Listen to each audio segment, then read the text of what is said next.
For a limited time, $1 gets you full access to all the automotive industry news and content CBTNews.com has to offer.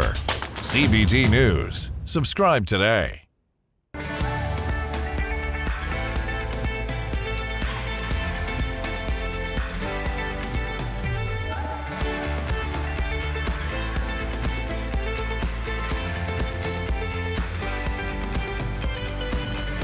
Welcome to CBT News with Bridget Fitzpatrick. Good morning, everyone. Welcome back to CBT News. I'm Bridget Fitzpatrick. Thank you so much for joining us. Today on Inside Automotive, we're joined by Don Hall, the president and CEO of the Virginia Automobile Dealers Association. But first, here are today's top stories. Starting off our coverage, in a recent open letter, Tesla's board of directors has deemed CEO Elon Musk, quote, overcommitted.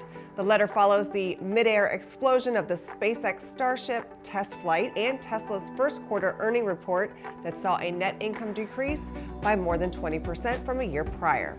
Furthermore, Musk walked into another Twitter controversy after eliminating its verified status from accounts of non-paying subscribers. Next up, the California Energy Commission says the Golden State hit its previously designated EV sales target of 1.5 million, 2 years ahead of its 2025 goal. Former California Governor Jerry Brown set the EV sales target back in 2012 when the only fully electric vehicle for sale was the Nissan Leaf.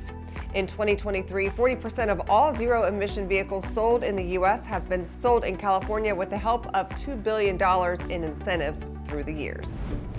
Next, General Motors is recalling 40,000 Chevrolet medium-duty trucks. The recall comes from a possible brake pressure sensor leaking brake fluid and causing an electrical short circuit, which raises the risk of a fire while driving or parked. The letter from the National Highway Traffic Safety Administration on April 21st acknowledged GM for recalling Chevrolet 4500 HD, 5500 HD, and 6500 HD model trucks from 2019 to 2023.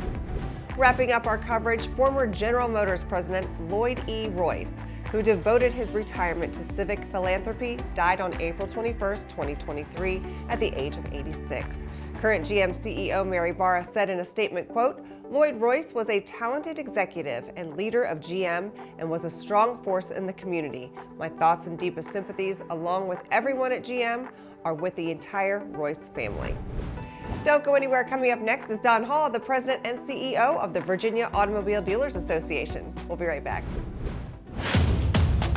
Delivering the news dealers count on for 10 years. Subscribe today and join thousands of other automotive professionals. CBT News, 10 years strong.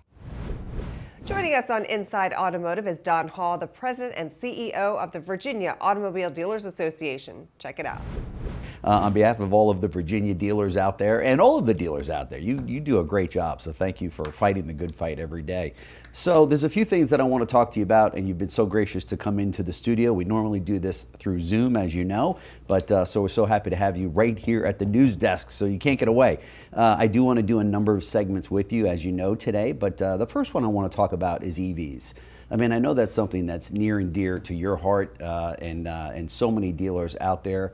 There's some concerns out there on behalf of the dealers. Will the market respond? Do consumers really want to drive EVs? Am I ready for it? What's happening with this Ford thing? Are other manufacturers going to follow suit and make me retrofit my dealership? So there's obviously a lot to unpack there. But so I'll kind of let you take it from there. Do you think dealers are ready for this EV revolution that we hear so much about and they're excited about it? Well, Jim, if they're not ready, they better get ready because they're here. The fact of the matter is this is a national issue. It's an international issue with your manufacturers. It's going on throughout the world. EVs are here and they're going to be here. As long as the White House is driving the direction that we're going in as we speak, every dealer in the country and every manufacturer in the country is going to produce and dealers are going to sell them. Now, if I'm working in a dealership today, I'd be very excited. This is something new, it's new product, it's new customer engagement, it's ability to replace an entire fleet of ICE vehicles over a period of years with EVs and other things that are coming down the pipeline. what a great experience this is going to be. Yeah, for sure. For the dealers that say, well, not so fast, maybe we can go through a stage of maybe dealing with some hybrids and also EVs, maybe some gas-powered vehicles.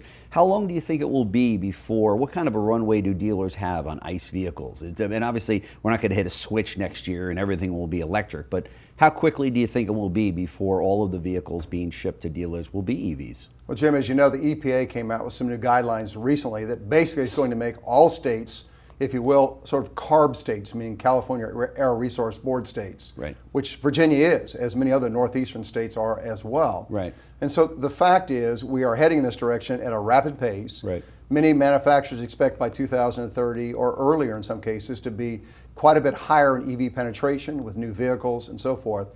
There's a tendency to say it's different, people don't want to do it.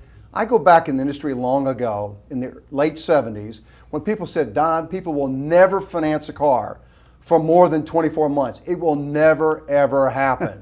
I even had dealers say to me, we got to get rid of the internet. It's right, ruining our business. It's changing our world. Ladies and gentlemen, right, accept the fact that right, EVs are here. Washington, D.C. has driven this. Your OEMs are now a part of it. They spent billions of dollars. It actually should be an exciting time for U.S. dealers and dealer organizations to get excited about these new cars and the ability to interact with people you've not ever interacted with sure, for a long period of time. ICE will be here for a while for sure. Yeah. But so will hydrogen and so will hybrids. Yeah. But again, politics is driving the decision. Yeah. And elections have consequences. Right. And so here we go on a nationwide level. All right, be sure to watch this interview in its entirety right here at cbtnews.com. That wraps up our show for today, but we invite you to join us back here again tomorrow morning for all the latest news and trends impacting the retail automotive industry. And be sure to follow us on TikTok, LinkedIn, Facebook, and Twitter. I'm Bridget Fitzpatrick. Thanks for watching and have a great day. CBT News, your #1 resource for auto industry news and content.